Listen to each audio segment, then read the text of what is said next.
Along with Cal Ramsey here in the Superdome, and tonight the Knicks are facing the New Orleans Jazz, and of course that spells Pete Maravich. He had the biggest single game of anybody against the Knicks this year, 39 points. Who's going to stop him, Cal?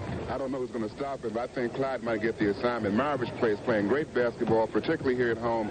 But Walt Frazier has come along for New York in recent ball games. He's playing very strong defense, and he's scoring well. That should be the matchup to watch tonight. Frazier against Pete Maravich. And E.C. Coleman is back for the Jazz, and he'll go against Bob McAdoo. And all of a sudden, New Orleans has a new star, too, a fellow named Paul Griffin, who grabbed 25 rebounds against Milwaukee here on Wednesday night, and that tied a club record. He's quite a rookie. He is. He's been playing real fine ball, playing ahead of B. Hagan and Aaron James. He's done a real good job, particularly on the boards, and they need that. Well, these two teams are getting ready for the opening tip, so in just a moment, the game between the Knicks and the Jazz will be underway.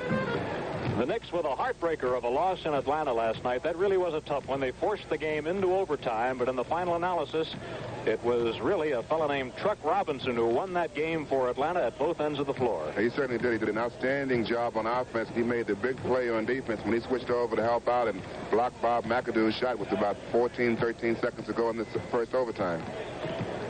Lonnie Shelton was active in the game last night, as was Tom McMillan. They'll both be out there in reserve roles tonight. Meeting of the captains at midcourt is concluding, and we'll have the introduction of players in just a moment. Like most clubs in the NBA, the New Orleans Jazz proving to be a very difficult customer at home. They have won 7 consecutive home games. Their last loss on this floor came on December 19th against Detroit. Now, it is true that the Jazz did not have a home game for almost a month. Ever since the time the Knicks played them here on going back to January 23rd, the Jazz did not play again here until Wednesday of this past week, with the exception of one home game. So they've been on the road, and it's been tough for them, and they have, New Orleans has only a 5-25 record away from home, but here at the Superdome, this club has won 20 and lost only 8.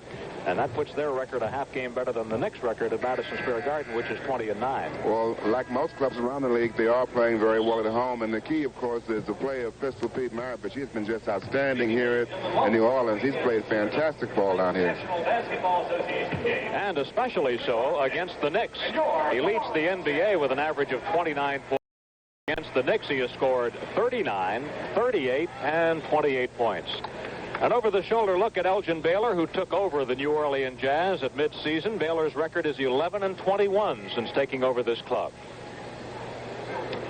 And Bill Burtka serves as his assistant coach. And joins Mr. George Berger. George Berger is going to render the national anthem for us right now.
Gentleman has quite a voice, and that was one of the finest renditions of the national anthem we've heard this year. And now we're about ready for the introduction of players. Pete Maravich, of course, extremely important to the New Orleans Jazz, and he has scored 50 or more points twice this year. The Jazz won both games, of course. Okay, let's follow along as the Knicks are introduced, and here is Tom McMillan coming out. And here is Jimmy McMillan. The center will be Bob McAdoo. Knicks making a change in their starting lineup tonight. Well, the Knicks were out-rebounded badly in that last ball game against Atlanta, so probably Tommy coming in to get McAdoo some help on the boards. Earl Monroe and Walt Frazier form the back line. So it's McMillan, McAdoo, Frazier, and Monroe for the Knicks tonight here in New Orleans. Coached, of course, by Red Holzman. The Knicks start Bradley and McMillan together. They give away something on the rebounding. Number 15, Bud Stallworth. Starting for New Orleans, number 15, Bud Stallworth, a 6'5" forward, averaging just 6 points a game. He had a fine game against New York recently in the Garden. Here's the rookie, number 30, Paul Griffin, averaging 5 points a game. He picked up 25 rebounds Wednesday night. The center will be Otto Moore, 6'11" from Pan American. He wears number 34. Here's Jim McElroy, number 33, 6'3" at guard. And, of course, the pistol. He wears number 7 this year. Maravich, the captain of the club, and averaging 29.8 points a ball game.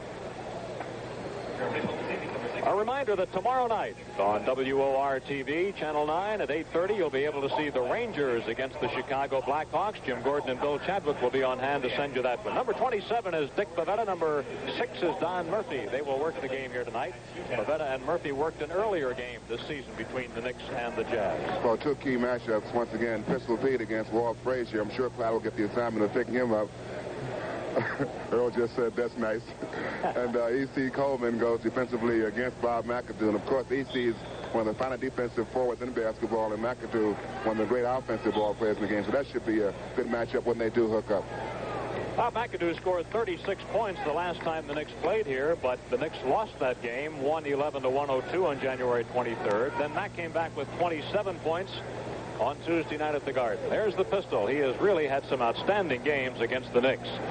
One time last year, the pistol pumped in 45 in a double overtime game last year.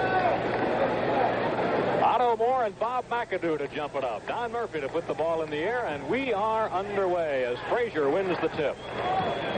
So the Knicks play it, and Frazier goes in underneath Maravich, pass it back between the legs of McAdoo, and picked up by McElroy and up to Maravich. Pistol down to McElroy, drives the baseline. A reach around is hung short. Tom McMillan gets the rebound.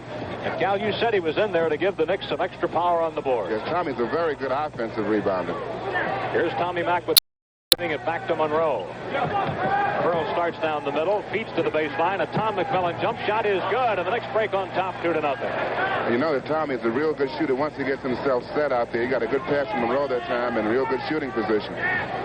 James McElroy in and out of the starting lineup for New Orleans this year, but back in since the injury to Freddie Boyd, and he's going to have surgery on a right knee in just a couple of days. That shot would not fall for Moore. And here come the Knicks. Frazier on the dribble against McElroy, a fine defensive guard. McAdoo pitches back to Monroe and gets it back to Big Bob. Here's his shot over Otto Moore, and he is hit.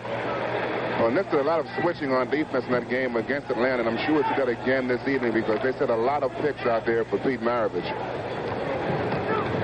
McElroy fakes the stutter move. Here is a pass off from to the baseline. That is good by the Pistol as he gets his first field goal, and a foul on Tom McMillan. Well, that time Pistol moving without the basketball. He comes along the baseline. Clyde gets caught behind the screen. You'll watch here. McMillan switches over to help out. McAdoo switches over to help out.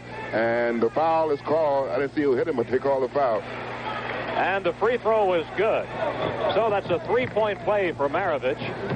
And the Knicks lead is cut to 1 at 4-3. Frazier tied up at the baseline. No shooting room on Pistol Pete. Bails it back to Monroe. Catches Tom McMillan on the move. He goes to McAdoo. Bob at the baseline feeds into the middle. That was a bad pass. Intercepted by New Orleans. Griffin on a pass to Maravich. Monroe picks him up. The Pistol fires. A little bit long over the top. That's going to be Stallworth on the foul. Stallworth coming over the top on the offensive boards. Bud Stallworth played a surprisingly good game against the Knicks in the Garden. He scored 21 points, which at that time was a season's high. And Stallworth came back to get 26 against Milwaukee the next night. He had a good shooting first quarter against the Knicks. A turnaround by Frazier. It is no good. Rebound on the move by Stallworth. Out to McElroy, who runs the ball club. McElroy, a stutter move. Bail it back to Griffin. Here's Griffin's jump shot. Good by the rookie, Paul Griffin. A fifth-round draft choice from Western Michigan. And that puts the Jazz up for the first time. It's 5-4. Traveling on Monroe. linesman arguing on that play, as you can clearly see. And I thought there's going to be a foul call on that play instead of a travel violation. 3 early turnovers on the Knicks. All of a sudden, in the last couple of games, the Knicks have been plagued again by turnovers, and now the Jazz give it up. Turnover number 1 on New Orleans. This building seats 21,395 under a reserve seating basis, but they've had several crowds larger than that. Here's McAdoo firing it up. It is no good. McElroy for the rebound, and the Knicks are not getting any second chances. But Rose steals the ball. The Pearl picks the pocket. Now he has to wait for his teammates to come back. They've gone back on defense. Here's Frazier's shot. It is no good. And Otto Moore gets the board. The Knicks shooting cold right now. They're getting very good shots, but they're not falling for them. Wright almost gets a steal at midcourt. Here's a Maravich bomb, and it's good. Pistol Pete. And he's got 5 points already, and New Orleans now by 3 at 7-4. 7 straight points for New Orleans, and a foul on Bob McAdoo as the Knicks give it up. McAdoo called for moving when he set a pick along the baseline. That's 2 personal fouls on him already.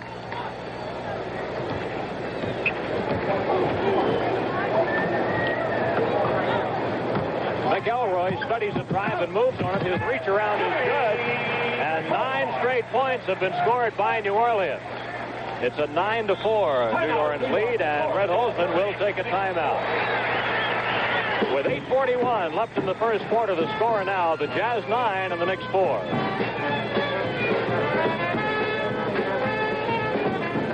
Knicks scored the first 4 points in the ball game. The Jazz comes roaring back with 9, so it's 9-4. The Knicks have had good shots on offense, but they haven't fallen for them, and they're not getting any offensive rebounds after they missed those shots. Hey, speaking of swings, when these two teams met at the Garden on Tuesday night, there was a 38-point swing at that game. So that was really remarkable. The Knicks were down by a dozen, came back to lead by 26, and they won it by 17. Moving into the baseline is Frazier. He's got a switch, and he's on Griffin. Pistol picks him up as he moves to the middle. Back off to Tom McMillan for the jumper. With 2 seconds on the timer, they beat the clock. Tommy just beat the buzzer on that shot. Second basket for Tom McMillan, who got a start tonight. The Jazz leads it 9-6. And Tommy's matched up against the rookie. Griffin has done a good job rebounding. That's a charge on Pistol Pete. First foul on Maravich, and we'll charge the turnover on that play. So the Knicks with 4 turnovers and the Jazz with 3. Now the Knicks after tonight come back and play 3 consecutive home games. The Pacers have lost 2 straight as they come in. Then on Tuesday night it'll be San Antonio, and Tommy Mack comes back to hit another long one. Tommy's looking to make a pass in that play, but McMillan was picked up by a defender, so Tommy went up with the shot. He was wide open, and he connected. That's 9-8, favor the Jazz by 1. A week from Saturday, the Knicks will be at the Garden to play the Philadelphia 76ers, runaway leaders in the Atlantic Division right now. But Stallworth's shot would not fall, and the Knicks have the rebound. Monroe advancing along the right sideline against McElroy, reaching for the ball. Here's Tom McMillan, who's hit 2 straight. Monroe moving to the middle, gets in the lane, goes with his 2-handed scoop, no good. Rebound, Stallworth, knocked away, stolen by Monroe.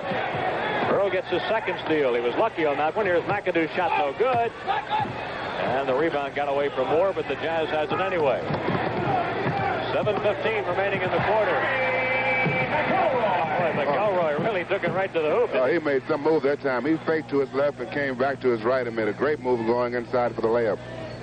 You watch him now coming back to his right and going in for the layup. Good play by Jim McElroy. Right now we've got 9 of 11 points out of the Jazz backcourt. A double pump by Monroe, and he hits the Pearl with his first basket of the game. Earl averaging 19.7 per ball game. Jazz by 1, 11-10. So they've been getting the scoring from the guards, as you would expect with this team. Here's Stallworth moving in for a jump shot. It is short of the mark. Frazier for the rebound. Jimmy McMillan had gotten out quickly. Let's see if Clyde goes to him. Here's a Frazier jump shot. It is off the back iron, no good. Maravich rebound. The Pistol, who is about set to negotiate a new contract with New Orleans, hits and scores. 7 points for Pistol. He's in pretty good negotiating position, too, leading the league in scoring right now. Well, that's right, and of course the injury to Gail Goodrich, which has disabled him for the year, and at Gail's age, they don't know whether he's going to be able to come back or not. Tommy Mack short. Bob McAdoo around and no good. Tom McMillan misses a follow, and Stallworth rebound. Knicks with 3 shots that almost fell, and in the final analysis, none did. New Orleans leads at 13-10. We're in the opening quarter. After the game, the Knicks have a charter flight back to New York. Here's a marathon. It's good. Well, the Knicks having a tough time defending against Pistol Pete right now. Clyde is guarding him, but he's going to have to get help from the big men when he makes his move down the lane. We have a whistle before that move by Tom McMillan. A foul before the shot on Stallworth. That's his second personal foul. By the way, speaking of travel, we were talking last night about the Knicks having to rush to catch a plane. Well, just in case you gave that any further thought, needless to say, they missed that airplane. And they didn't get into the hotel in New Orleans till about 3 this morning after taking a later flight. McAdoo to the hoop, and he hangs it short. Otto Moore rebounds it out to Maravich. Pistol moving up the center, going with a jump shot. No, but a foul Monroe, and the Pearl does not believe it. Well, the Jazz running with every opportunity now. They're controlling their defensive boards. The Knicks aren't getting any offensive rebounds, and the Jazz coming up running every time, and Pistol likes to handle the ball in the fast break. Maravich, an 83% free throw shooter, going to the line for the second time. He is 1 for 1. That's the first foul on Monroe. Red Holzman is screaming at Don Murphy. He says that Maravich jumped right into the defending ball player, Earl Monroe. But the call didn't go that way. A 17-10 New Orleans lead, a foul on James McElroy. This is the largest lead for New Orleans right now. First foul on McElroy. The Jazz with 3 team fouls. The Knicks have 2 team fouls. Here's Frazier moving on Maravich and can't get any room. Goes to Monroe. The Pearl knocked away by Griffin. Griffin helping out. He was actually guarding a forward, but he knocked that ball away. Here's Griffin, the rookie, moves in, dishes off McElroy. Oh, the crowd wanted that shot because the Jazz was playing good basketball. They moved the ball very well in that sequence. Red Holzman is readying Butch Beard to come into the game. Here's a New Orleans foul coming in, and that's Walt Frazier at his best. He actually forced that foul. And Pistol was pretty upset with that call because he said that Walt Frazier moved into him.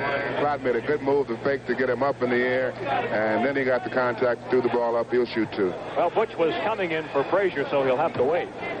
As Clyde goes to the foul line, Clyde hitting at 73%. Last night at the line, Clyde was 1 for 6. He played a great game, but he really had trouble on the charity stripe. And that's rather unusual. Here is one of the finest defensive forwards in basketball. Number 12, E.C. Coleman, after a 2-game. Coleman was out with a bruised right knee, but he's back tonight. 2 for 2 is Frazier. And the Knicks cut their deficit to 5. It is 17-10.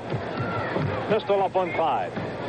Cross to Coleman. Here's a jump shot by Stallworth. In and out. Rebound McAdoo. Knicks with a chance to cut further into this deficit. At the outset of the game, the Knicks scored the first 4 points, then fell behind 9-4. Frazier's shot is no good. Stallworth clears it out. You know, Clyde shot very well last night, but he's having a very difficult time here in this first quarter with his shooting. Frazier was 12 out of 17 last night. Stallworth moves. Great position, but it doesn't count. A charging foul will go. Stallworth gets called on the foul. He's got 3 fouls already.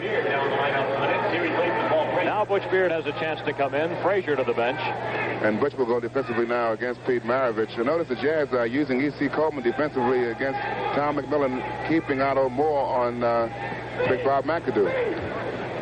Just over 4 minutes remaining in the opening quarter from the Superdome in New Orleans.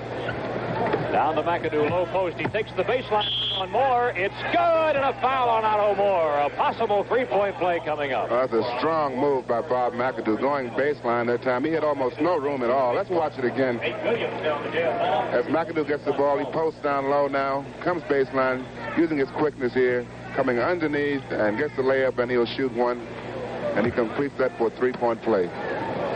Right, he makes the foul, and so McAdoo with 5 points, and the Jazz in the penalty now, so he would have had an extra try had he not made it. It's 17-14, New Orleans on top. 3:50 left in quarter number 1. Pete Maravich. Good. Maravich in his 7th year from LSU. Boy, he is an offensive machine. 13 points in the quarter already. 13 of 19 for New Orleans. McAdoo. 7 for Big Bob. Jazz on top by just 2, 19-17. That last play by Maravich, Tom McMillan came over to help Butch Beard out, and they were both all over him, and he still got that shot in. A drive by Williams, pitch it off. Here's a jumper at the baseline. Good by Otto Moore. He doesn't score very much. Otto averaging just 6.2 a ball game, and he was picked up by the Jazz as a free agent. McAdoo, a jump shot from the right lane is good. And McAdoo, 9 points to lead the Knicks. You might see McAdoo switching off a lot on defense because Otto is not a real offensive threat, but if you give him a short jump shot, he'll make it. But McAdoo can gamble against him and help his teammates out. E.C. Coleman to the middle, and Maravich, he's double-teamed and can't shoot. Gets it back to E.C. He's not really a scorer. E.C. is basically a defensive forward, so the pistol lets it fly, and he hits. No shot is too long for Maravich.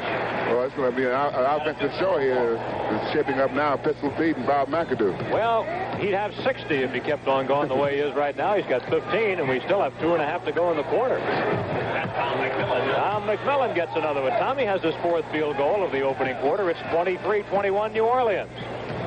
And the Knicks are keeping the pressure on. Maravich behind the screen. Williams always shoots well against the Knicks, it seems. Here's the first shot of the game for E.C. Coleman, and he comes back from a 2-game layoff to hit it. E.C. from Houston Baptist. You know, E.C. is a smart basketball player. He's not a great shooter, but he takes good shots. He works hard for his shots and plays great defense. Now we've got 2 minutes left in the opening quarter. McAdoo in the lane gets the shot away. It is banked up and in by Big Bob, and he's got 11. It's turning into an offensive show by both ball clubs right now. Nobody's missing. Earlier this year, we had a shootout between Maravich and Monroe in a game at the Garden. First time the Jazz was in. Oh, there's a foul on Beard. Pistol Pete really played Butch like a fiddle that time. He was moving very well to get his shot off that time. And we've got a timeout at the Superdome with 1:43 left in the first quarter. The score, the Jazz 25 and the Knicks 23. You know, I wouldn't be surprised to see the Jazz make an adjustment and switch E.C. Coleman over to Bob McAdoo because right now Otto Moore is not containing Bob McAdoo at all. Pete Maravich headed for the foul line as we come back to play. Pistol was fouled by Butch Beard. We've got 1:43 left in the quarter. Would you believe his 16th point of this period? Well, that's really something. 17 of 27 for Pistol Pete. It's 27-23 New Orleans. And he's shooting them from all over the floor. Beard passing down to Jim McMillan. A well-run play to Monroe, but he is in the lane for 3 seconds. Pretty good defense by Aaron James in the lane. Aaron James kept Monroe out of shooting position. That's New York's 6th turn. Earl is upset. He's very close to a technical foul. Maravich is getting a rest now, and you see Mo Howard, number 14 in the game for the first time. Mo was a draft choice of the Cavaliers this year out of Maryland. Picked up here recently as a free agent. And Mo Howard hits the basket. 29-23 New Orleans. Monroe at the baseline. Off the back iron, no good. E.C. Coleman for a board. 1:06 left in quarter number 1. They're spelling Maravich here at the quarter mark so he can get a little extra rest. McElroy's drive was short, blocked by the Knicks, and boy, McElroy thought there was a foul, but none is called. And so did Pete Maravich and Elgin Baylor. They were off the bench yelling at the official. But nobody's happy here tonight, except that New Orleans leads it by 6 points. Less than a minute remaining in the quarter. McElroy studies a move, pitches off to Howard. His second shot of the game is overshot. Tom McMillan gains possession for the Knicks. Here's Butch Beard. Butch on a drive down to the baseline. Looks back to Tommy Mack. He's open. No good. E.C. Coleman has a rebound. There have been very few offensive rebounds in the opening quarter by the Knicks. That's basically because both the big men, McMillan and McAdoo, are outside shooting jump shots, and there's nobody inside for that offensive rebound. Jazz working the ball. Mo Howard around the center, Otto Moore. McElroy gets it back to Otto. He had a jump shot earlier tonight. The crowd wants him to shoot. Here's one by Nate Williams, an air ball, and a foul on Monroe. He fouled Mo Howard trying to get a layup. Second foul on the Pearl. Well, the smallest men on the floor picking up that ball for the New Orleans Jazz. Mo Howard and Monroe fouled him as he went back up for his shot. Here's Howard, 6 for 8 at the foul line this year. Howard was waived by Cleveland on the 10th of December and picked up last week by New Orleans. Here's the Jazz widest edge of the game, an 8-point margin, 31-23. 10 seconds left in the quarter. It is good, and a foul on McElroy, and nothing like the old three-point play. Now Bill Jackson gets up off the bench to check in for the Knicks tonight. And no doubt you'll see New York go into a press now. Only 7 seconds to go in this first quarter. Probably going to that full court press after if Earl makes his free throw. He'll have 2 for 1. Jackson replaced Tom McMillan. Earl, a good free throw shooter, and that's it. Now let's see. There's Jackson pressuring the inbound by Coleman. He gets it into Nate Williams. Nate comes up front to Howard. Howard drives off, and a block by McAdoo. Another block. Fine defense by Bob McAdoo. Well, he made 2 super plays that time. And that's the end of the first quarter with the score. New Orleans 36, and check that. New Orleans 31, the Knicks 26. Well, 2 super plays on defense by Bob McAdoo. The first play is going to be a block here. Otto Moore gets set to go up, and McAdoo really makes a fine play. No foul. Ball is picked up by Nate Williams. He goes up, and McAdoo with 2 personal fouls in the first quarter makes another fine defensive play. 2 fine plays back-to-back by Bob McAdoo. Maravich is back in the game now, and Tiki Burton and Bill Bradley are playing for the Knicks, as is Lonnie Shelton. Lonnie blocked that one nicely. Another try, and Williams scores. Nate Williams. Well, the Jazz effective on their offensive board. They've been able to get that second shot, but New York so far has not been able to do that. Tiki Burton made a couple of long shots at Atlanta last night. Butch Beard passing cross court to Lonnie Shelton. Lonnie looking a little confused on offense these days. Lonnie is playing mostly as a defensive ball player. 2 seconds on the timer. McAdoo's shot hit the rim. Rebounded by Williams. It's a 3-on-2 break. Coleman scores. Did not get back well on defense that time. McAdoo had to force that shot up because the 24-second clock was going out. The Knicks were slow getting back on defense. Jazz up by 9 for the first time, 35-26. Shelton matched against Otto Moore. He almost stole the ball, but Lonnie traveled. Lonnie's rhythm was interrupted by the near steal by Otto Moore. Otto reached in and knocked that ball out of Lonnie's hands.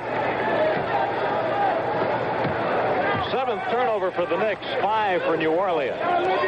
Nate Williams, he always seems to shoot well against the Knicks. And Nate loves to shoot the basketball. When he gets the shot, he'll put it up. Talk about loving to shoot. Air ball by Maravich. He was really off range that time. And they're ruling that Bradley touched that ball last, and they're giving it to New Orleans.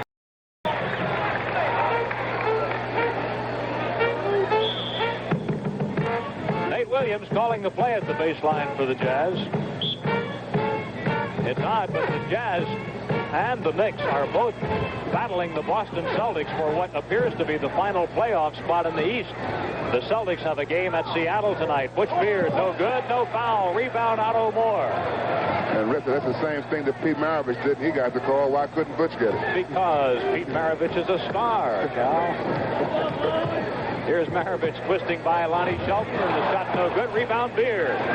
Here comes Butch.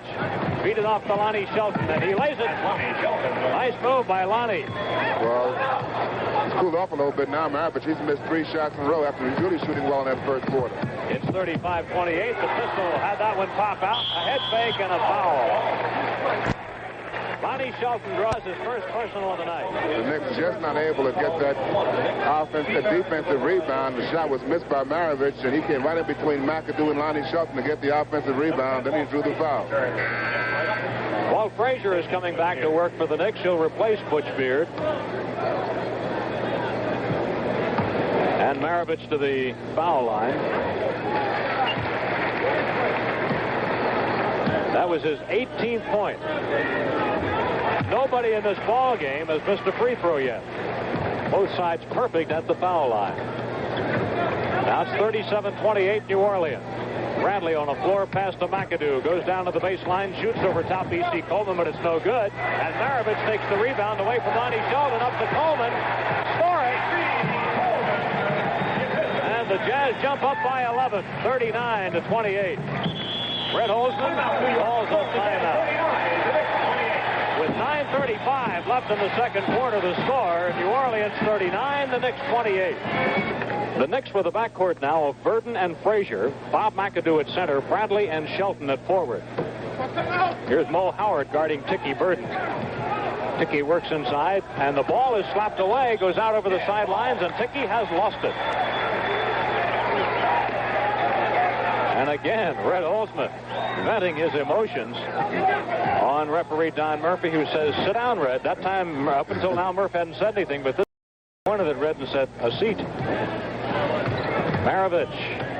Boy, he's got all kinds of moves. What move doesn't this guy have, Cal? Well, he can do it all. I don't know how you stop a guy like that. You'll have to have help, and right now the Knicks aren't able to do anything with it. 21 points for the Pistol right now, and a 41-28 lead.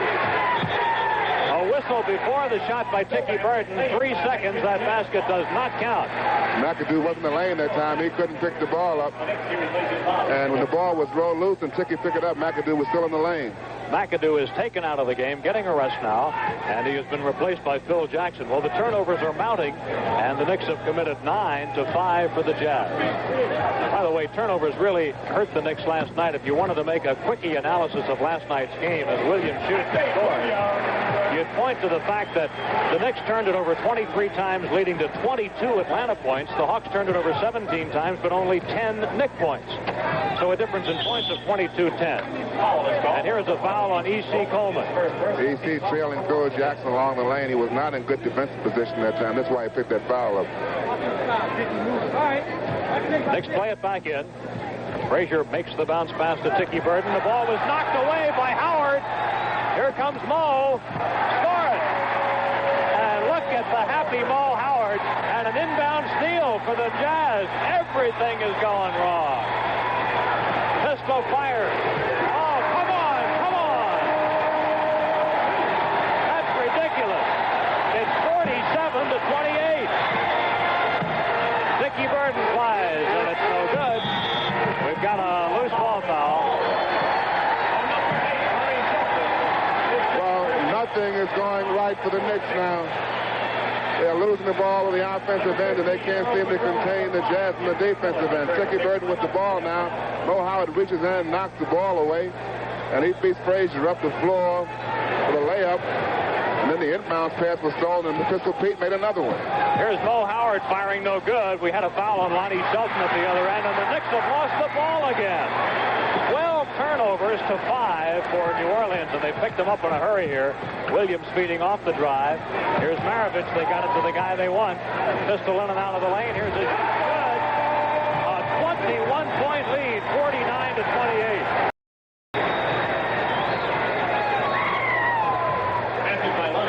Lonnie Shelton gets a basket, and that's only the second basket for the Knicks in the quarter as you watch Dean Meminger get ready to come into the game. Oh, Knicks having two big problems right now. One is turnovers on the offense, and the second is not able to contain the Jazz at all when they're on defense. Well, that basket counted, and Walt Frazier draws the foul. Lonnie Shelton has scored all points for the Knicks in the quarter as you watch Dean Meminger come to work. By the way, Dean did something very unusual in last night's game. He picked up 3 assists in 2 minutes. Now, that's pretty good.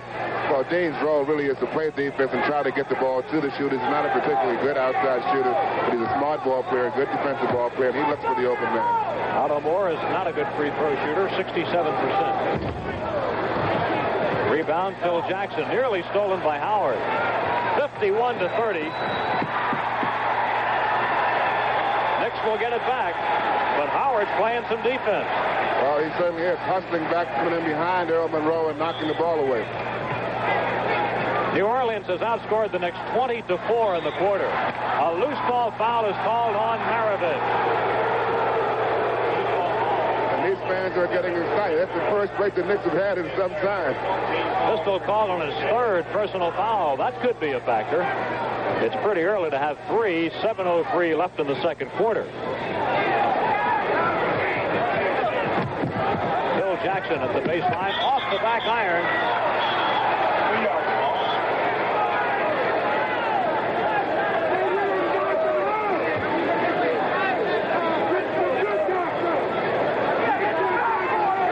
Will play it from the sideline. The ball will be triggered by Monroe.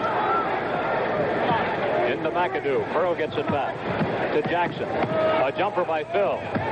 No good. Rebound. Williams fire it out to Maravich. He threw it too long, and Monroe gets back and intercepts it. First turnover of the quarter against the Jazz. The Knicks have turned it over 6 times in the period, and New Orleans picks it right off again. The Knicks just not moving that ball well on the offensive end. The Jazz playing real good defense, but of course the Knicks are not sharp on offense at all. Well, last night, the Knicks had their lowest quarter of the year, a dozen points. Right now in this quarter, halfway through it, they've scored just 4. 6:20 left in the quarter. Looks like somebody ought to put a handle on that ball right now. McAdoo shoots. Good. And inside, contact between Phil Jackson and Otto Moore, and they both went down to the floor. 13 points for McAdoo. Now the Knicks have given Dean Memminger the task of trying to contain Pete Maravich. Nobody else has been able to do anything with him so far. Well, what do you say? 27 points for Maravich, and we're 5 minutes, almost 6 minutes from halftime. He's an incredible performer. Earl twists into the lane, but he traveled. It doesn't count. Well, Pistol can shoot, but he works to get his shots off. You watch him using a screen here, working against Dean Memminger. Now he comes off the screen by Nate Williams and Otto Moore. 2 guys boxing out right there, and their Pistol goes up for a shot. Number 53, Rich Kelly, has come into play center. There's the pass into Kelly. He is a second-year man from Stanford. Kelly was ejected in New York on Tuesday night. That basket does not count. Offensive foul is the call. Kelly was ejected for arguing Tuesday night. Elgin Baylor showing a little displeasure, but he's got to be careful here because his club leads it by 21. He can't be too unhappy. Another steal. Oh, the turnovers are killing the Knicks. Kelly. And a 23-point lead. 55-32. Timeout for the New York Knicks. And with 5:04 left in the second quarter, the score, the Jazz 55 and the Knicks 32. Griffin is called on a foul. Earl trying to work against Maravich that time to draw the foul on him, but Griffin came over to help out, and he committed the foul. And Knicks now going with 2 small forwards in an effort to get some better offensive play in the ballgame. Knicks made some points. They've scored just 6 in the quarter. Bill Bradley with the ball, passing across to Monroe. The Pearl on a drive. Maravich has him blocked off to Jim McMillan for a jumper. It's no good, and a rebound Griffin. Here's a halftime NBA score. Golden State 52 and Buffalo 50. The Warriors have lost 3 in a row, and the Braves have won 4 straight. Joe Mulaney doing a fine job in Buffalo. Incredible, absolutely incredible. 29 points. Well, he is doing it all now, showing his hook shot on Dean Memminger. 57-32. Bradley fires one up that will not go in. The Knicks are not getting anything inside offensively. Everything is coming from the outside, and they're not hitting very well, and they're not getting those offensive rebounds. Knicks have been outscored in the quarter 26-6. Nate Williams on a drive. It is up and good. A 28-6 margin for the Jazz here in the quarter, and they lead at 59-32. No good. Rebound Coleman. No second tries for the Knicks right now. We've got 3.5 minutes left in this quarter, and it's been a nightmare. Last night it was the third quarter that was so bad. Bo Howard puts one in. Nobody is missing at that end of the floor. 61-32. They have almost doubled the Knicks' output. This is incredible offensive show of the New Orleans Jazz. They can do no wrong. You saw Butch Beard getting ready to come in. And an offensive foul. And I tell you, this is really unusual to see just everything go wrong. Here's Butch Beard coming in. Well, E.C. Coleman doing a good job defensively against Bob McAdoo. McAdoo was trying to get free for a shot, and he pushed E.C. away. This is not the largest deficit the Knicks have faced this year. Back on January 11th in the third quarter at Portland, they were down by 34. But it's approaching that as Maravich guns one up, and it's 63-32. A steal. And it's taken by Memminger. That time the Jazz just rushed it up a little bit too much. Beard at the baseline, goes on the end line. He turned it over. Right now, Pete Maravich has 1 less point than the Knicks as a team. Now, that's something. And Red Holzman has got to be a frustrated human being, and I don't blame him. What does a coach do at a time like this? About the only thing you can do is shuffle your players. Here's a jump ball. And hope to come up with a combination if they can play more effectively. Right now, the Knicks cannot do anything right on either end of the floor. Meminger against a battle of the little giants.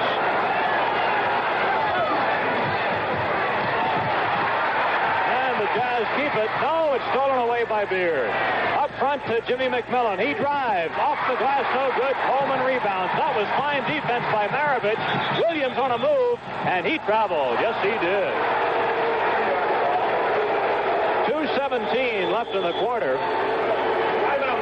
And the Knicks are calling a timeout.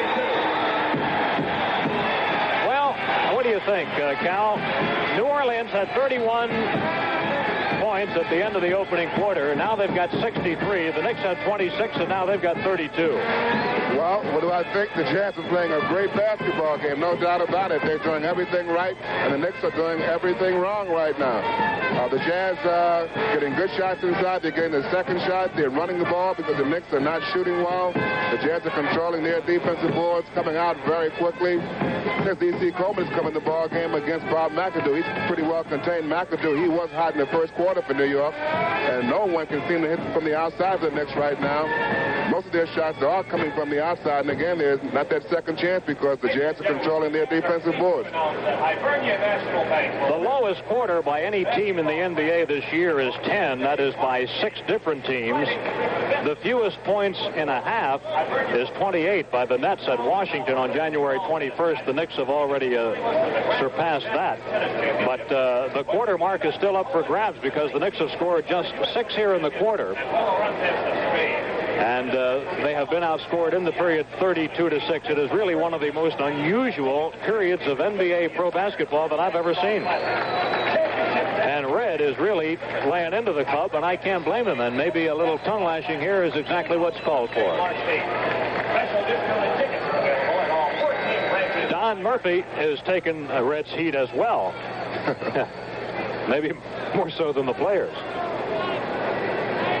Murph working the game with Dick Bavetta tonight. We've got 2:17 left in the quarter, and of course the Knicks could easily get 15 points left yet in the last 2 minutes. You can get them in a hurry, so let's see what happens. Here's Bill Bradley with a jump shot. It is no good, and a rebound by Coleman. I don't think the Knicks have had an offensive rebound in the quarter. Maybe one, if any. 2 minutes left in the quarter as Howard shoots and scores. And that makes it a 34-6 advantage in the quarter. It is 65-32 as the Jazz has doubled the Knicks' output in the game. McAdoo is short. Offensive rebound. There's one for Big Mac. Out to Jim McMillan. Down to the baseline and a layup for Bradley. The 8th point of the quarter for the Knicks. Bradley scoring for the first time in the game. Minute and a half left in the third quarter. New Orleans on top, 65-34.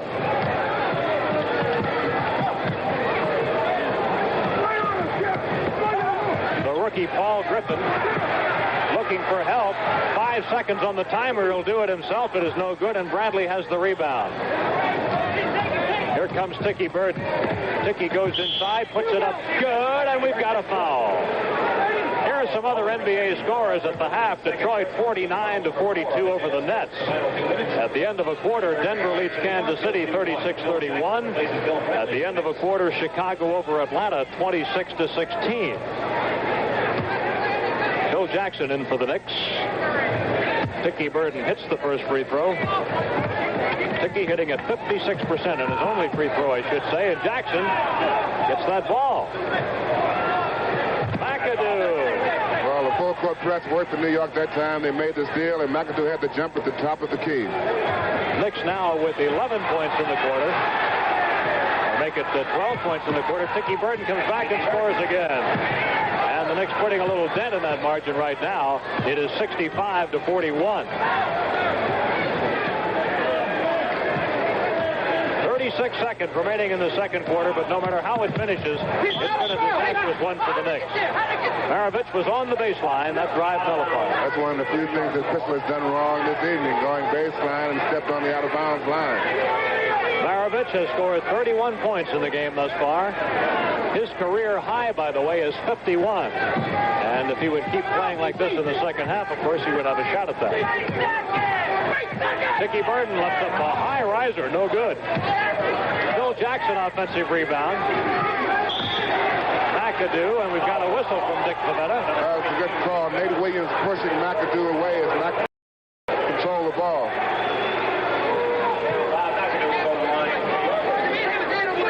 This kind of game has to be tough for the officials to work, too, because the Knicks are out there playing in frustration. It's a freewheeling ball game. The Jazz are pretty much having their own way, bring the ball up the floor almost every time they get the opportunity, and they've been very effective, particularly the pistol. 17 points for McAdoo, 65-43. Jazz breaks the pressure this time. Howard feeding off to Williams. He blows a layup. McAdoo a rebound. 7 seconds in the quarter.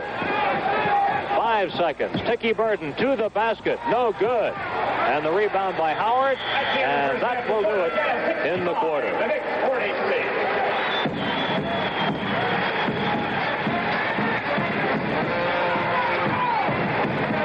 Knicks have had a real tough first half. Not too many things went well, but one particular play did go well for New York. Dickie Burden making a three-point play, and after that three-point play, Phil Jackson's in the ball game to apply the pressure on that full-court press. You watch they try to double up on the ball right here. Phil Jackson comes in, the important man there, Butch Beard overplaying that passing lane, and they trap the ball in the corner. McAdoo comes to the top of the key with a jump shot. That was one of New York's finer moments in that first half. There weren't too many bright spots for New York, though. And that's the end of the first half with the score, the Jazz 65 and the Knicks 43. And I don't know what that scoreboard looks like to you, but what it says is Jazz 65 and the Knicks 43. And the Jazz shot 57% in the first half, and the Knicks shot 39%. And Cal, it was a blessing for the Knicks that at least they made a run at the Jazz toward the end of that quarter, or it could have been total disaster. A tremendous first half by the Jazz, and again, Pete Maravich in particular, he had an outstanding offensive game. The Jazz did a tremendous job on defense, but towards the end, the Knicks started to come back a little bit. They're going to have to really play tough ball to get back into this ball game. They're going to have to do a job defensively to put a lot of pressure on the ball, and toward the end of the first half, they started doing just that. The Knicks went into a full-court press. Phil Jackson putting pressure on the ball. Dickie Burden coming up. Now, you're watching the right of your screen as Butch Beard cuts off the passing lane, and that enables Phil Jackson to get that ball away from Mo Howard, which leads to a basket here by Bob McAdoo at the top of the key. As he's wide open, Bob scored 17 points in the first half in New York. But that kind of defensive pressure is what the Knicks are going to need throughout this ball game. And they keep that pressure on right here. Maravich with the basketball up the floor, and Phil coming around, harassing him. Butch Beard helping out. He dribbles into a crowd. Jimmy Mack knocks the ball away. Eventually, he picks the basketball up. But that's the kind of pressure that the Knicks will need to get back into this ball game. They're trailing by 22 points as Dickie Burden goes in for a layup here. There's Pistol Pete. What a first half he had. He shot 12 of 18. He also shot 7 for 7 in fouls, and he had 5 assists, which is the best figure for any player on either team as well. So in addition to scoring 31 points, you might say that he was accountable for 41 he had the Jazz points. A tremendous first half. He played a real fine all-around basketball game. The Knicks were not able to contain him at all. He pretty much did what he wanted to do out there, shooting that long jump shot. The Knicks did try to help out on defense, but he's so quick he was able to get his shots off. And again, a fine, outstanding offensive performance by Pistol Pete Maravich. Bob McAdoo shooting 7 of 14 for the Knicks. He leads them in scoring with 17 points. And then we drop down to 8 for Tom McMillan. Tom shooting 4 out of 7. The rebounding leader for the Knicks is Bob McAdoo with 5, 2 on the offensive board, 3 on the defensive board. Team-wise, the Knicks were beaten on the boards rather decisively, 29-20 in the first half. The turnovers, which had really hurt the Knicks for a while, actually sort of evened up with that Knick comeback at the end of the second quarter. And here at the half, the Knicks have turned it over 15 times and the Jazz a dozen times. At one stage in that quarter, New Orleans had outscored the Knicks by a 34-6 margin. In the quarter overall, it was 34-17 as the Knicks came back with a rush at the end. Elgin Baylor, one of the all-time great forwards in the NBA. In fact, maybe the all-time greatest forward, coaching the New Orleans Jazz now. And the Knicks going back with the same team that finished up the second quarter. Jim McMillan, Butch Beard, Chucky Burton, Phil Jackson, and Bob McAdoo. And here is the hugeness of this Superdome. And this basketball court almost seems like it's lost in it. They just kind of side it up to one side, put in those extra stands, and away we go. But this is a huge edifice here in New Orleans. This is not your average arena. And there's a warning for Phil Jackson for delay of game as he reached over and knocked the ball away from Jim McElroy. Delay of the game warning issued to the Knicks. Well, you play tight defense, but you're not supposed to touch the ball while it's in the opponent's hands. Here are the Knicks using a press, and apparently they're going to go with it and see if it can bring them back. 65-43 as we start the third quarter. New Orleans on top. Here's the pistol, and he has been hot. McElroy, stalwart, a little bit long, and McAdoo gets the rebound. And let's see if the Knicks can score first here in the third quarter. Tiki Burton to McAdoo. Mac baits a pop shot, moves in tighter. It is good, and a foul on Otto Moore. McAdoo making a good move. He had a jump shot, but he put the move that time on the big fellow, Otto Moore. Got him up in the air, and Mac leaned in a little bit. You watch here now. Mac pulls up, gets the fake. Now he leans in a little bit, gets the contact. Then he goes up and gets the good roll, and he makes a three-point play out of it. Right, he adds the free throw, and so it's 65-46. Maravich bailed it back as he came across midcourt in the air. Here's the shot by Pistol. He's good. Pete Maravich now with 33 points in the ball game. 67-46 New Orleans. This is the final meeting of the year between these two teams. If the Knicks lose the game, they will lose the series, and it'll be their first series loss of the year. The Knicks have completed 5 series so far, and they have either won them or broken even. Here is a basket by Stallworth. 69-46. Tiki Burton feeds off the drive to Beard. Back off to Tiki. Baseline jump shot is short, and a whistle and a loose ball foul. That's going to be on Griffin as he ran into Jim McMillan going up with the rebound. The Knicks have won their season series from Golden State and Los Angeles by 3-1 margins, and they finished 2-2 against Cleveland, Houston, and the Nets. McAdoo's shot is good. Second basket of the quarter by Bob. He's got 22 points. 69-48 New Orleans. Maravich almost tripped. Feeds to Griffin. Maravich said something to Tiki Burton. Tiki is picked off here, and the pistol hits. I don't know how you stop him. He is too much. Cal, I don't know about you, but I'm running out of things to say about Maravich. McAdoo. McAdoo's not doing a bad job in New York. He's shooting that ball very well, too. He has outscored the pistol in the quarter, 7-4. On a foul. I tell you why Butch is upset. He got nothing but ball, but he knocked the ball into Maravich's head. It was a good defensive play by Butch. He came over the top and hit the ball. The ball bounced off of Pistol's head, and they called a foul on Butch. That's the old head foul, Cal. Brent Holzman really frustrated. The Pistol with a 37-point output. He is really something. He set his career high as Beard puts one up short. Maravich set his career high earlier this year. It's a 51-point mark. McElroy blocked off the board, and here come the Knicks. A 3-on-2 New York break. Punched away by Griffith. Nixon running a good fast break that time. Butch Beard tried to drop that ball off to Jim McMillan, who was running right beside him, and he had a better chance, I think, trying to get that ball to Tiki Burton. Jim McMillan inbounds to Tiki Burton. Tiki almost out of room at the sideline. Here's a jumper by Tiki, just a little bit long, and a rebound by Griffith.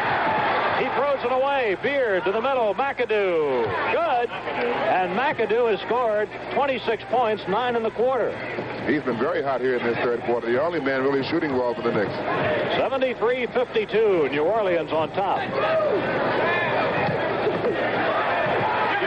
McElroy goes on a drive and gets himself a basket. McElroy makes it 75-52 New Orleans. The Knicks once trail in this game by 33, their second biggest deficit of the year. McAdoo misses. Jackson picks up the loose ball to save it for the Knicks. Jim McMillan goes on a drive on Stallworth, stops and shoots and scores. Jim McMillan with his first score of the night. Well, the story of this ball game is Pistol Pete Maravich. He is really doing it all. The Knicks trying to really give Butch Beard some help now defensively against Pistol, but nothing seems to work. 39 points for Maravich, and that matches his high against the Knicks. That matches the high for any single player in the NBA against New York this year. Beard misses, offensive rebound Jackson. Back to Butch. McAdoo and a whistle, 3 seconds on the Knicks. Now, Frazier, Meminger, and Shelton, a trio of 3 coming in for the Knicks. Hey, that's redundant, a trio of 3. What else would it be? Oh, the next time had 2 or 3 good opportunities for shots. And they passed a little bit too much until one man was caught in the 3-second area, and that basket did not count. Holzman is keeping McAdoo and Jackson in the game. Otherwise, the 3 changes. Here's the pistol. The next point for him will be a high for the year against the Knicks. No good for Stallworth. Rebound Shelton, stolen by Stallworth, and a whistle. Knicks finally got a break. That was a foul as Lonnie had the rebound. The ball was knocked away, but Stallworth got him on the arm while he had the ball. It'll be a backcourt foul, and Lonnie will shoot 2. Lonnie Shelton has scored 2 field goals in the game. At the line, Lonnie is a 73%er. Last night, the Knicks did not shoot good free throws as a team. They were 67%. Tonight in the ball game, they have not missed. They are 9 for 9 as a team. Well, Lonnie knocks 2 off the lead, and it's 77-56 New Orleans. And here's pressure again for the Knicks with 8:20 left in the third quarter. Knicks back home to play the Indiana Pacers tomorrow night. Pistol almost tripped again. Here's his jumper. No good this time. McAdoo rebound. He beat the press all by himself that time. Didn't he? Didn't need the other 4 guys. Here's a McAdoo shot. A little bit off target. Lonnie Shelton has the offensive rebound. Knicks have had a number of offensive rebounds this quarter. In and out for McAdoo. Lonnie Shelton, a turnaround. Good. Well, one thing to the Knicks' credit, they're trailing here by 20, 19 points, but they are still playing hard basketball. They're not giving up. Tom McMillan will be back in the game shortly for the Knicks. James McElroy matched up against Dean Meminger. Here's Maravich with Frazier. Everybody's had a chance at Pete tonight. He's working for this one. He takes it. No good. The Knicks were streaming 3 seconds. Lonnie Shelton drops the ball. Good pass by Dean Meminger. Lonnie didn't see that ball coming in, and he lost it going out of bounds. Lineup change. Number 52, Tom McMillan comes in, and he replaces Phil Jackson. I tell you, there's such a thing as a ball averages. Pistol will have to cool off pretty soon because he has not missed too many shots this season. I think he on a few others sometimes. Otto Moore gets fed in the post, back to the pistol, goes on a drive right to the basket. It is good, and he's fouled, and he has hit for the highest number of points of any player against the Knicks this year. He's got 41. And he made another great offensive move, that time going to his left, going around Tom McMillan, and Tom pushing him as he goes up for a shot. Maravich at the foul line adds the point. Now it is 80-58 New Orleans, and the pistol with 42. He is 10 for 10 at the foul line. He is now 9 points away from his career high. E.C. Coleman gets called on the foul for New Orleans. And New Orleans is taking this time out. With 6:54 left in the third quarter, the score, the Jazz 80, the Knicks 58. 6:53 left in the third quarter. Meminger, Frazier on the Knicks back line. Here's McAdoo up front with Tom McMillan, Lonnie Shelton. And the Knicks have lost the ball.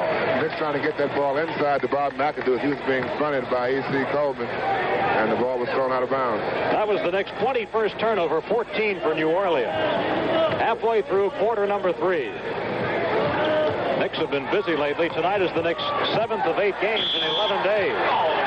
Don John Murphy sounds a whistle underneath, and he's got a foul on Lonnie Shelton. There you saw Pistol Pete Maravich versatility. He was double that time, and he gave a good pass inside to Otto Moore. Lonnie Shelton helping out, came over and knocked the shot away, but he fouled Otto in this shot attempt.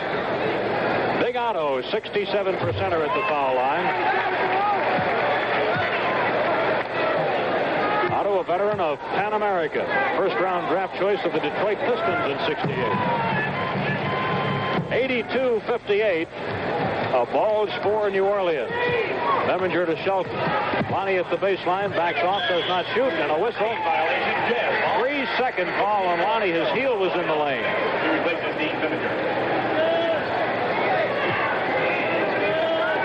Lonnie indecisive that time. He had the ball inside. Good defense by the Jazz, and he was in the lane.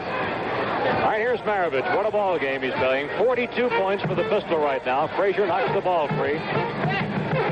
Clyde trying to feed. Off it comes to McElroy. A jump shot for him. No good. McAdoo rebounding.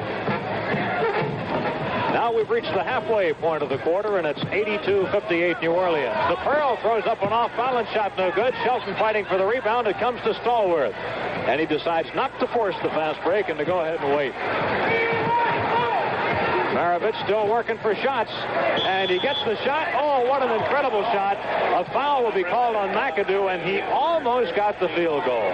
He can do no wrong tonight.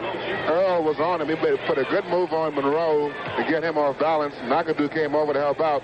You'll watch on the replay now. As he puts the fake on Earl, Earl goes past. McAdoo comes to help out. He gets them both up in the air, and he gets... He can do no wrong tonight.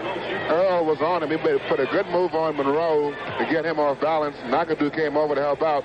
You'll watch on the replay now. As he puts the fake on Earl, Earl goes past. McAdoo comes to help out. He gets them both up in the air, and he gets the contact there as he goes up for a shot. Pistol has missed his first free throw. He is now 11 of 12 at the line. And you'd have to say, unless he sits down for a large stretch of this ball game, if he keeps playing, he's going to set a new career high tonight, because he's within 8 points of it right now. 10 seconds on the timer. Lonnie Shelton shoots, no good. Rebound, E.C. Coleman. It's 83-58 New Orleans with 5.5 left in the third quarter. Pistol fires, he's short. He's running out of energy, I think. He might be a little tired now. Wouldn't be surprised. Frazier lets one loose. Good by Clyde. Frazier with 4 points. That's his first field goal of the ball game. It is 83-60 the Jazz. The Knicks have knocked 10 points off what was the highest New Orleans lead. Here's Pistol from the baseline. This one is no good. He's missed about 3 straight shots now. Here's Frazier. No good. Rebound, Otto Moore. 4:45 remaining in the quarter. The Knicks will be facing a stretch of 3 straight games at home, which they will enjoy. Maravich misses again. And a loose ball foul on Maravich. The Pistol draws his 4th personal foul. Well, the big story here is the Pistol. Apparently, he's kind of cooled off several shots from the outside. But he's had a fantastic offensive night so far. New Orleans in the penalty with 4:37 left in the quarter. And Nate Williams, number 22, has come in for the Jazz. And Phil Jackson is going to come in for the Knicks, but he's coming in for Shelton, so he will wait. Or is he? He's going to wait until the first free throw is attempted at any rate. And now he's coming into the game for Tom McMillan. 4:37 left in the third quarter. Been a tough night for the Knicks. And no doubt you'll see New York going to a full-court press with Phil Jackson in the ball game. They were pretty successful in the first half with this. 10 points for Shelton. Here's Maravich dribbling through that press. He's going to go in and drive, shoot on the run. It's good, and he was fouled. And Pistol ran right over top. A cameraman perched at courtside. Boy, he looks like he wants that new career high tonight. Well, it's awfully tough to press a man with his dribbling ability. You'll watch him here beating Lonnie Shelton. Monroe coming over, and he just goes right around Earl here. Earl bumps him as he goes up for a shot, and he makes a 3-point play out of it. That's right. He hits the foul. That's his 46th point. 4.5 left in the quarter. 86-62, New Orleans on top. We're in the third quarter at the Superdome in New Orleans. Frazier double teamed. As the Jazz put a pressure on, Lonnie Shelton in the lane, gets it back out. McAdoo drives and scores. Big Bob with a big scoring night. He's got 28. Well, he's been New York's offense this evening. He's been the only one that's been effective on offense. But the Knicks trail it by 22, and they trailed it by 22 when the quarter started, so they haven't made any progress within the period with 4 minutes to go. Nate Williams drives, no good. Shelton tips it into the air and takes it down. Up front he comes to Frazier, a breakaway, and Clyde scores. That knocks it back to 20, 86-66. E.C. Coleman swings it around to Williams. He takes a pop shot. In and out, no good.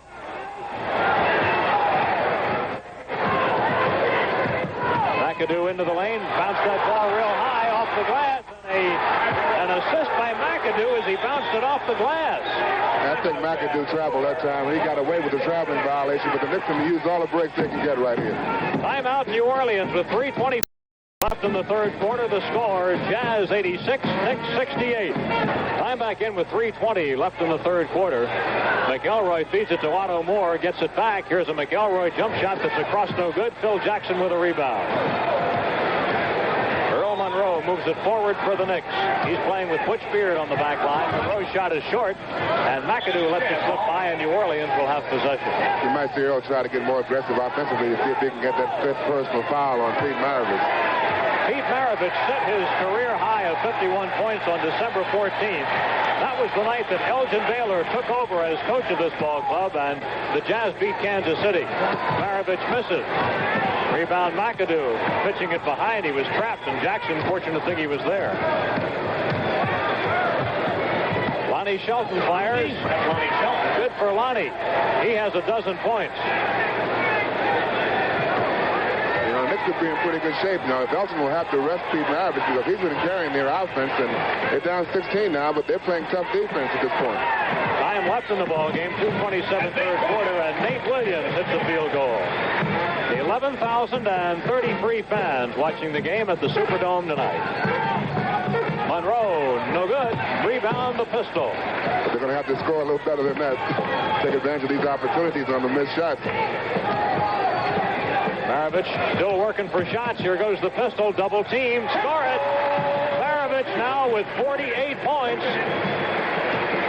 Can you imagine when you talk about all the things we've said about this guy tonight? There was a player in the NBA who averaged 50 points a ball game. And that was a big fellow, Wilt Chamberlain. I mean, he didn't do it once in a while. He went through a year averaging 50 points a ball game. That's a record that I don't think will ever be broken. I doubt it. A minute and a half left in the third quarter. Lonnie pokes the ball away from E.C. Coleman. Number 14. Bo Howard coming back for New Orleans. Number 14. Number 24, Bill Bradley inserted into the Knick lineup, replacing Bob McAdoo. Pistol Pete Maravich getting a rest right now, and listen to the hand he gets from this New Orleans crowd. Sits down with 48 points. New Orleans turns it over. And Butch Beard lays it up on a pass from Monroe. I tell you, Pistol has to be in great position to renegotiate the contract now after a game like this. You watch Maravich here making a move against Butch Beard. Comes between his legs. Then he gets a little screen there. Comes around. McAdoo comes to help. Earl comes to help. But to no avail. Now we've had a foul call on Phil Jackson, and it almost developed into a fight. Jackson and Otto Moore. And you know, when Phil sometimes commits fouls, he gets rather definite about it. Red is upset. He claims that Otto Moore pushed Phil Jackson first.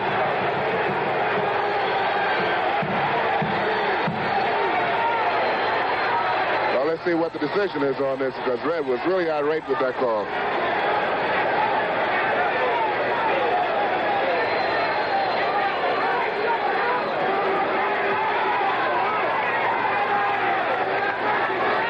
The two officials are conferring, the two coaches, everybody's there. Now Elgin. Number 18, Phil Jackson, is first personal. We're in the penalty. Otto Moore will see what it was. A punching foul. It says to Otto Moore. Oh, Otto Moore has been assessed with a punching foul in addition to the personal foul assessed to Phil Jackson. So So that means Phil Jackson will shoot one shot. Otto will shoot 1 and 1 for 2. Well, here's Otto. He'll get his chance first.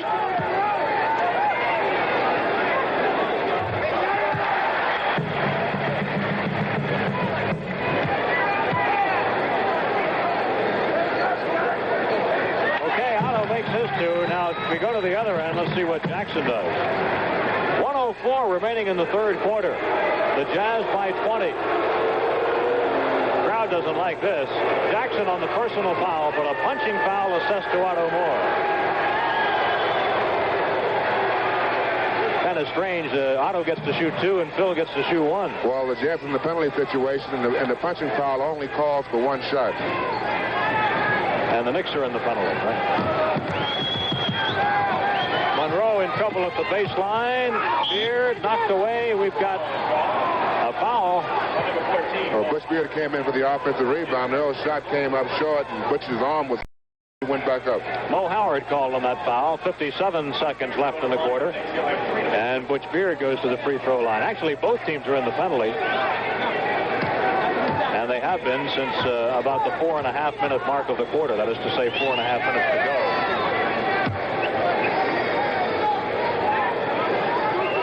Knicks have not missed a free throw tonight. They are 13 for 13 at the foul line. And there's a full court press by the Knicks again. Oh, and Beard tipped that ball. He almost had his grasp on it. He touched it and it went out, but he almost caught it.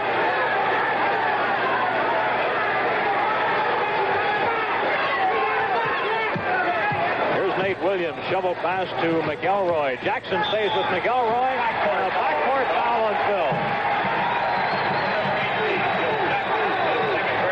Well, the Knicks desperate now defensively. They're putting pressure all over in the backcourt. And Phil called for the foul against McElroy. He'll shoot 3 for 2. Here's a technical foul on Red Holston. Red has been called on a technical. Murphy had just had enough of Red Holston. I don't think it's anything particular Red said right here. It's just that Red's been up for about the last 5 minutes. McElroy will shoot the technical. Both teams have been hot from the free throw line. New Orleans 14 out of 16 tonight. Well, Red was complaining on that last time the Knicks were pressuring the ball in the backcourt. The pass came inbounds, was deflected. The 24-second clock was never reset. And that's a valid reason. The Knicks are trying to pressure that ball in the backcourt.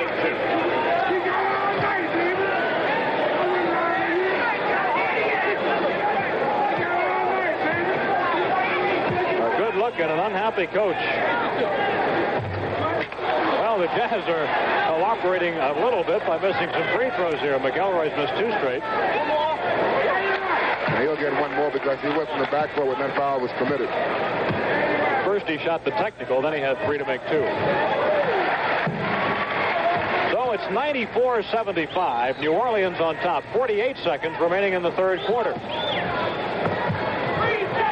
Lonnie Shelton floating it down to Jackson. And Monroe is fouled as he moves into the lane. Ball in the foul. Second foul on Howard. Both clubs are in the penalty. So free throws coming for Earl Monroe. A low-scoring game for the Pearl. Just 7 points tonight. 1 for 1 at the foul line.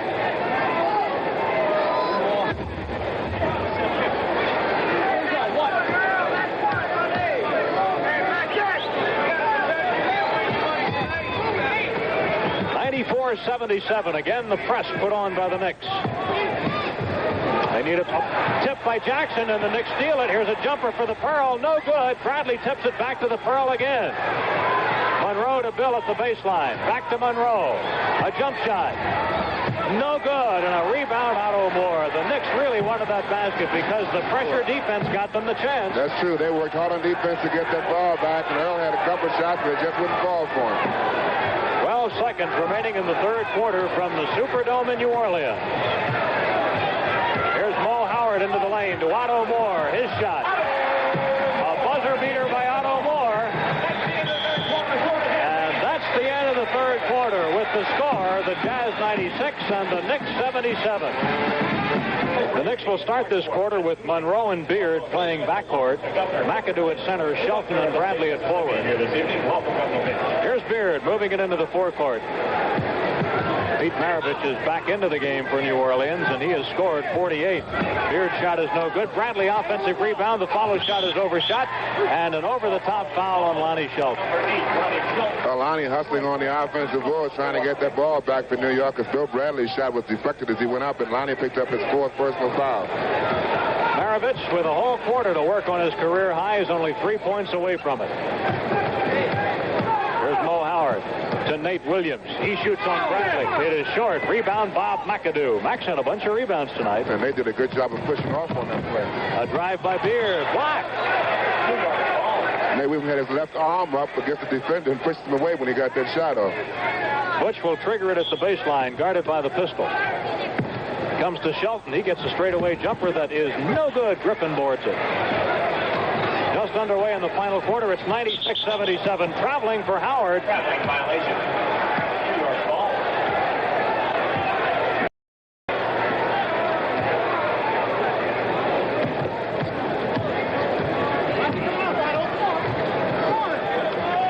Lonnie Shelton. Line driver is short. Beard uses it as an assist and puts it up and in. And Beard did a pretty good job of getting Pistol Pete out of the way on that play when he got the offensive rebound. 96-79. 11 minutes left in the ball game, and here's a whistle. Bill Bradley called on a foul. Tom McMillan checking in for the Knicks, and he replaces Lonnie Shelton. Here's a matchup, a good matchup to watch. Bradley and Nate Williams. Maravich rims one, so he's stuck at 48. The Pearl. The fans here thought he took an extra step, but that's just his shoulder fake. Earl got up there in a hurry when he got that pass from McAdoo. Earl has moves within moves. You got to watch for them. It's 96-81. Knicks have cut the margin in half. The Jazz once led it by 33. Well, there's Maravich hitting his 50th point. One away from a career high. His career high coming into the year was 50, but he had that 51-point game in December. Loose ball foul. Bob McAdoo called. Both New York's big men are in foul trouble now. McAdoo has 4 personal fouls, and Lonnie Shelton has 4, as well as Pistol Pete Maravich. Here's Maravich walking it across the timeline, guarded by Beard. To Nate Williams, high post, to Otto Moore. He looked like he wanted to shoot. Otto doesn't very often shoot from that distance. Here's Griffin. Down to the baseline they go. A shot by Williams is in and out. McAdoo boards it for New York. 10 minutes remaining in the ball game as Beard moves it up and waits for help. Over the shoulder by Butch, and we've got a foul. Butch doing a good job of moving without the ball that time. They got a good pass from Bradley going down the lane. Butch will shoot too. Otto Moore called on the foul. By the way, our next telecast will not be for quite a while. We will not be on again until Wednesday, March 16th from Phoenix at 9:30. That's a long time off. It is. Knicks will be playing at home between now and then, with the exception of a Sunday afternoon game at Philadelphia, which we are not permitted to cover.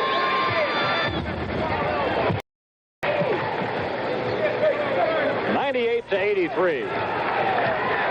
Knicks are 17 for 17 at the free throw line tonight. There's an offensive foul. It doesn't count. Upset because he lost the field goal. Well, I couldn't see that play from this position. I was kind of blocked out that time, but Mo Howard was really upset with the call. He was jumping up and down, as was his coach, Elgin Baylor. That's funny. Elgin Baylor saw it, and he had a worse angle than you did. Yeah, well, he couldn't see it then. Got to stick up for your players. 98-83. Elgin actually is a kind of a mild-mannered coach, though. He doesn't get too emotional out there. 8 seconds on the timer. Beard feeds it across to Tom McMillan, drops the ball, and the Jazz picks it up, and that resets the timer. The Knicks with their 23rd turnover, Cal. They had a good opportunity now. They had to slice that lead down to 15. They could have cut to 13 on that play, but Bush didn't get that shot up in the air. A jumper by the pistol, a career high for Maravich. 52 points. Maravich with a new career mark. And he does does it with 9 minutes left in the ball game. It's 100-83, New Orleans on top. And you folks watching on television tonight are seeing the best offensive game in Maravich's history. He's played professional ball for 7 years. 10 points for Tom McMillan. Again, it's only a 15-point margin, 100-85. Well, Knicks have tried everything and everybody on the pistol, and nobody's worked out too well. He's still shooting. 54 and still counting. I'm going to run out of room on the score sheet here in a minute. Monroe, short, air ball, and out of bounds. In the third quarter, the Knicks shot 41%, and the Jazz shot 44%. Here's Walt Frazier coming back, so is Sticky Burton. Monroe and Beard are coming out. Mo Howard and Maravich remain on the New Orleans back line. High post to Otto Moore. He's played a surprisingly good game, and he's played a lot more time tonight than Kelly. That's an offensive foul. Well, Nate made a move to get around Bill Bradley, but as he did and got his shot off, he crashed into Tom McMillan. Nate Williams is called on the personal foul as second. 8 minutes remaining. New Orleans by 17 points. Knicks need a streak. A long streak. Yeah. Tom McMillan. Well, he gets it started. It's back to 15. Tommy Mack with 12 points tonight. 102-87. The pistol firing for 56. He's got it. 56 points. Well, he's incredible. He had a cold streak for a while where he missed about 3 or 4 shots. Now he can't miss anything. 7.5 minutes remaining. McAdoo drives on Griffin. Puts it up with a lot of spin, but it won't go, and Griffin has a rebound. Here's the guy that had 25 rebounds against Milwaukee on this floor Wednesday night. The fans cheering for Pete. Here goes the pistol. He'll let it fly. This one is off target, but he's been fouled. Frazier fouled him. Oh, he missed the shot, but he gets fouled in the attempt. He can do no wrong for the Jazz this evening. So he can pick up a couple here. That would give him 58.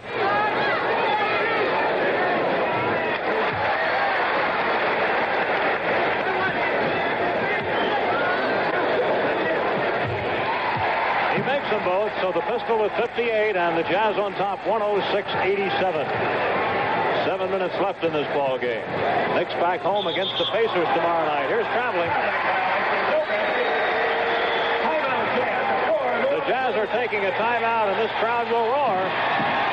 With 6:59 left in the fourth quarter to score, New Orleans 106 and the Knicks 87. And obviously he could be deserving of some rest right now, but I believe he wants to stay in. Oh, yeah, he's playing like he wants to stay in. 58 he's got. Here they go, and he gets a layup to hit 60. You're watching basketball history for Pete Maravich tonight. 60 big ones. And this is the highest single game for any player in the NBA this year. Tom McMillan short, and the rebound taken down by Otto Moore. Now, Pistol is great with the basketball, but he's also very good without the ball. You watch him give the ball. Bump Dean off on that pick there. McMillan did not switch, and that's the result. Pistol's in for a layup. Here's another jump shot by Maravich. No good. Rebound, Otto Moore. Get it back to Mo Howard. He hits. Previous high game by any NBA player this year was 51. It happened twice, both by Maravich and also by Phil Smith of Golden State. Halfway through this final quarter, and Maravich is tripped, and he comes up holding his ankle. And wouldn't it be something if this fine player got hurt in a game where he had come up with a performance like this, but he got tangled up, and it looked like it was with Memminger, didn't it? Nope, I think it was Tricky Burton came behind and reached in for the ball. Yeah, it's Tricky reaching in for the ball. He gets his foot, he twists his ankle a little bit coming down. I don't think it's too serious. I hope not anyhow. And they're taking a look at him. Trainer Don Sparks is out there working on the pistol. And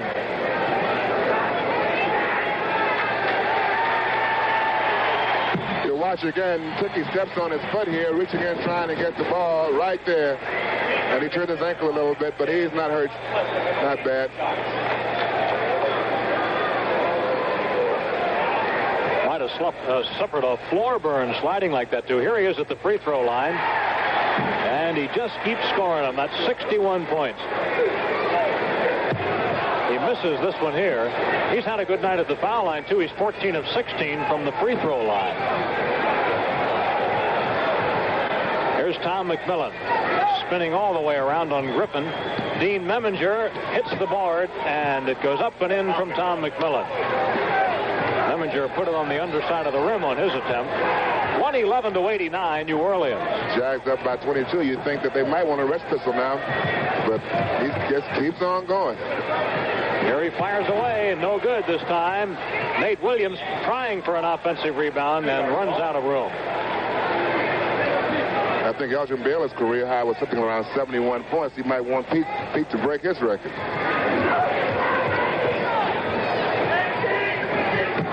Lonnie Shelton looking for a pass, tries to get it to Bradley, almost stolen by Williams. Bill passes inside to Meminger. Dean makes a move to Tom McMillan. Blocked by Otto Moore. Recovered. Griffin. Fire it up front off the fingertips of Williams, and the Knicks get it back. Now E.C. Coleman, number 12, checks in for New Orleans. He will spell Griffin. That's one good rebounder replacing another. And a good defensive ball player, E.C. Coleman. 5 minutes remaining in the ball game. Knicks have trailed it since an explosion early in the first quarter, and particularly in the second quarter when New Orleans outscored 34-17. Mickey Burden goes in, drops it off to Shelton. Lonnie throws it away. The shot clock was down to 3. The Knicks had to get a shot up, but a bad pass spoils any attempt. 25 turnovers for the Knicks tonight. And the story now is how many points will Pete Maravich wind up with? 61 as of this moment. And counting. Here he goes in on the other guy with number 7. Pitches off. Mo Howard way up and off. Air ball. Dickie Burton has the ball knocked away. Lonnie Shelton tries to follow, can't do it. Otto Moore's pass out is blocked, but the Jazz recover it. Here's the pistol. Sees some daylight, goes in, lay it up. Good. No, a charge. A charging foul on Pistol, and that is his 5th personal foul. Well, you watch Pistol here. He makes a move. Dickie Burton trying to make a steal on him here. Tom McMillan moving over in position. Tough call. Could have gone either way, but it went against Maravich. Here's the ball knocked out of bounds, and the Knicks have lost it.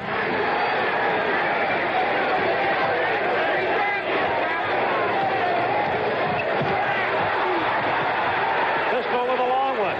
No good. He can afford to come up and take every shot now. And the whistle.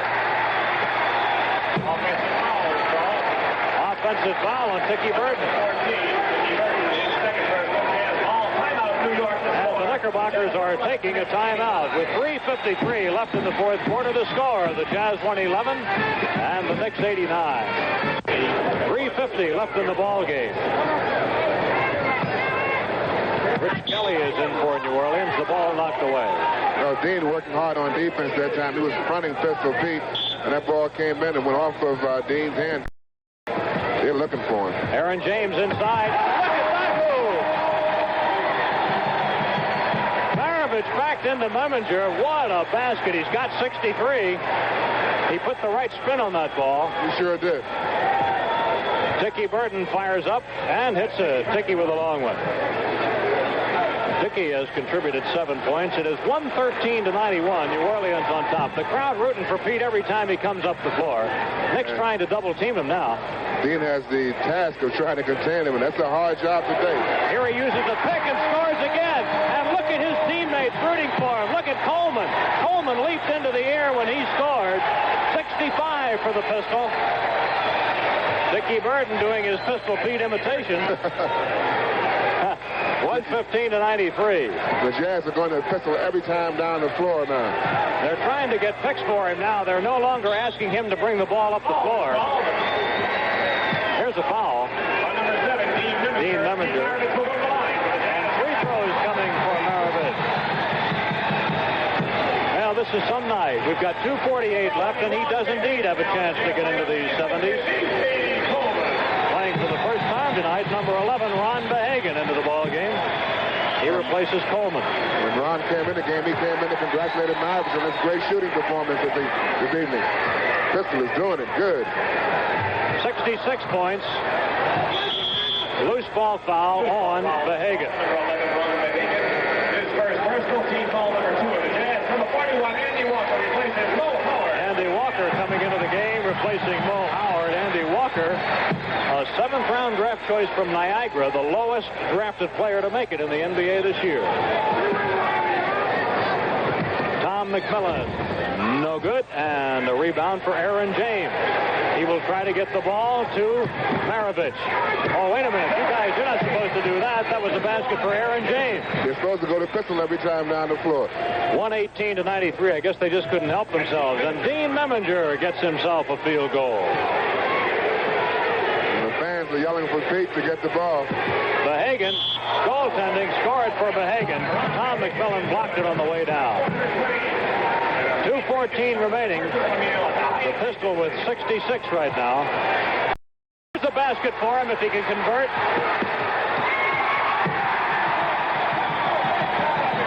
68 for Maravich. And a steal. Look at him fight for this ball. The Pistol's doing it all. A great ball game. Traveling.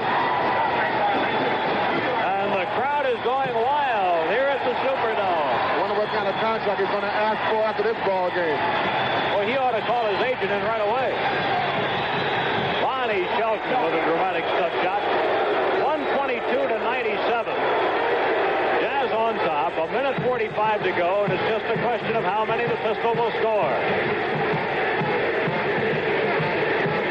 Here he is with the basketball. He takes the shot. No good.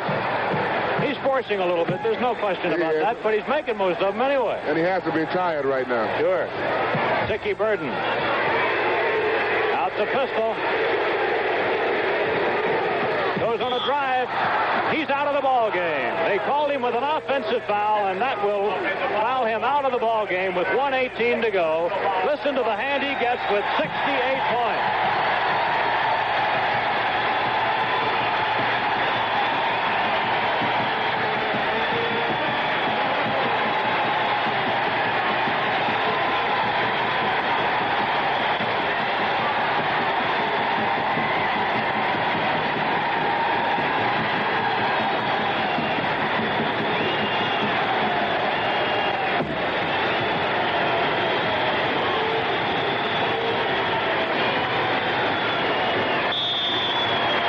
Are back to work, and we have a layup and a foul on Kelly.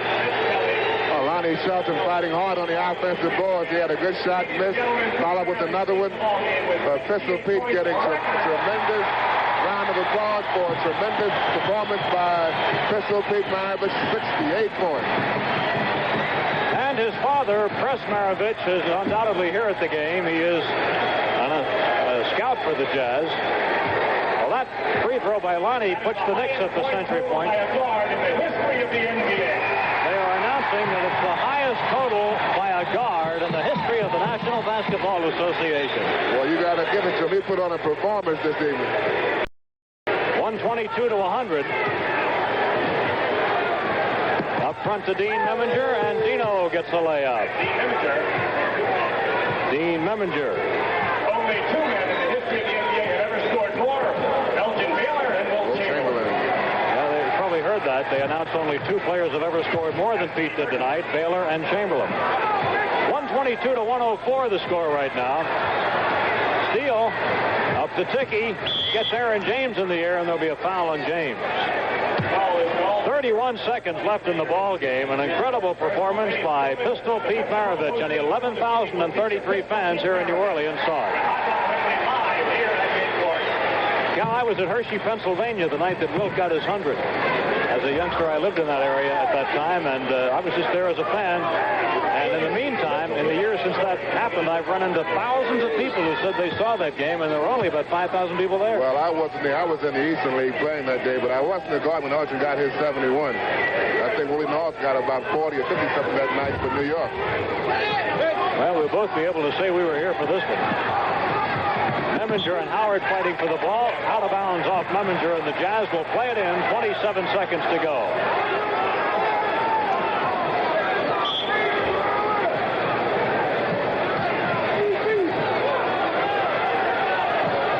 Here's Ron Behagen muscling around Tom McMillan, and an offensive foul Behagen. The old Oscar Roberts move. Using his left arm to hook the Robert defensive ball player, coming baseline for the layup. A 122-105 lead for New Orleans. The Knicks scored the first 4 points of the ball game, but then after 9 straight points by the Jazz, the Knicks never really caught up again. Tom McMillan. Tommy with 16. 5 seconds left in the ball game. Aaron James. Walker. That scores. Score the basket by Walker, and that's the ball game. The final score, 124-107. New Orleans wins it. We'll be back with a recap after this. Breaking down the incredible game by Pete Maravich tonight. 27 field goals, 14 free throws for 68 points. The highest score ever produced in the NBA, and there have been some fantastic guards who have played basketball in this league, but on this night, in this game, it was pistol all the way. He did it all. There's no doubt about it. He had great range on his shots. He got a lot of help from his teammates who were really cheering for him. You see right here, Mo Howard, his pistol did everything well. He shot the jump shot. He ran the fast break. He penetrated, going down the lane, along the baseline, inside, down low. He did everything conceivable out there on the basketball floor this evening, and he shot the ball extremely well. And he fouled out with 1 minute and 18 seconds to go, or he might have had a chance for another field goal.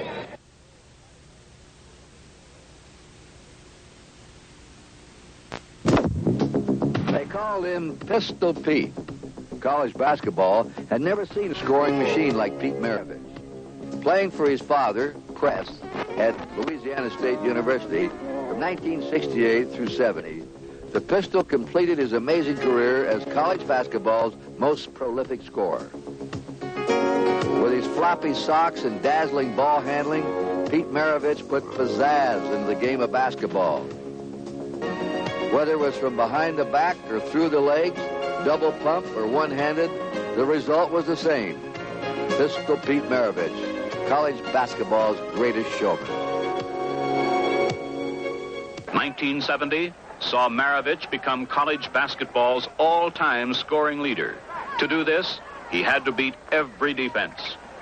There have been many defenses that have been thrown up against me. This has caused me to have some kind of movement changes, try to free myself so I can do some scoring. The prototype of the new breed of All-American, Pete Maravich. One of the most widely celebrated collegiate hoopsters in history, Pete Maravich moved from LSU to the Atlanta Hawks in 1970. He was always a scintillating ball handler, and an appealing touch of cockiness also helped make Maravich an accomplished showman.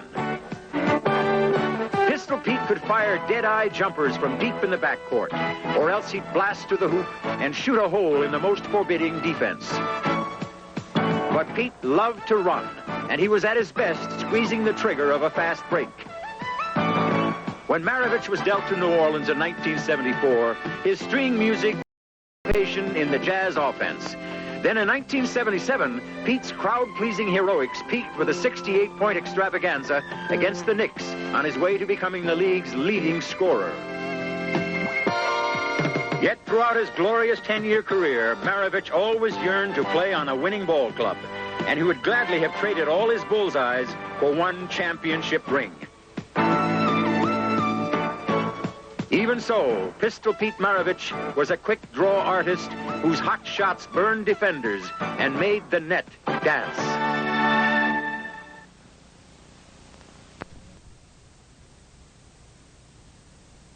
Creativity and bringing a whole different concept to the game of basketball. Pete was the original, and Pete was a globetrotter. You know, Pete practiced this stuff, you know, day in and day out, and it was honed in. You're looking at Pistol Pete Maravich, in my opinion, the greatest playmaker playing today. Maravich was unbelievable. I think he was like ahead of his time in the things that he did. He could do things with the basketball that I've never seen anybody do. I don't think that the people, the fans now know how really great Pistol Pete was. He was probably my most difficult opponent as far as one-on-one. I saw Earl, the Pearl. I played against Clyde, and I thought those guys gave me problems. Pistol was unique with his ball handling and dribbling and stuff like that. He could just trick guys. Pistol would do, he would take the ball and set it behind his back, catch the ball, and shoot. That was sweet.